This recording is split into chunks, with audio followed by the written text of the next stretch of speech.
తిరుపతి జిల్లా పెనగలూరు మండలం వెలగచెర్ల గ్రామానికి చెందిన ఓ మహిళ తన ఇంటి సమస్యపై అధికారులను ఆశ్రయించారు. కొండూరు పంచాయతీ పరిధిలో నివాసం ఉంటున్న సుబ్బుగారి మణెమ్మ తన సమస్యకు పరిష్కారం చూపాలని విజ్ఞప్తి చేస్తున్నారు. తన భర్త సోదరులకు సంబంధించిన ఇంటి గోడ ఒకటిగా ఉండగా ఆ ఇంటిని వేరొకరికి విక్రయించారని మహిళ తెలిపింది. అప్పటి నుంచి సమస్యలు ఎదురవుతున్నాయని, 15 ఏళ్లుగా సమస్య పరిష్కారం కాలేదని వాపోయారు.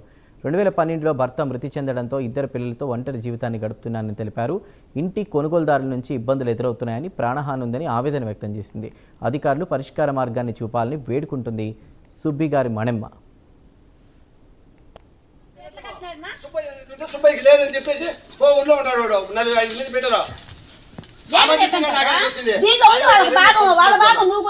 ఇది మా భర్త అయిన వెంకటరమణ వాళ్ళ నాయనగారు ముగ్గురు అన్నదమ్ములు. వాళ్ళు ముగ్గురు రాసిన భాగాల్లో ఉండే ఇందుకు పరిష్కారం కాలేదు. మా భర్త చనిపోయి 14 సంవత్సరాలు 2012లో చనిపోయినారు. అప్పటి నుంచి మా బంధువులైన వాళ్ళందరూ మమ్మల్ని ఇబ్బందులు పెడుతున్నారు. దయ ఉంచి పత్రికా రూపంగా నేను వేడుకునేది ఒక్కటే, ఎంఆర్ఓ కావచ్చు, ఆర్డీసారి కావచ్చు, పెనగలూరు పోలీస్ స్టేషన్ వాళ్ళు కావచ్చు, ఎవరికైనా కూడా నేను ఒకటే అభ్యర్థిస్తున్నాను.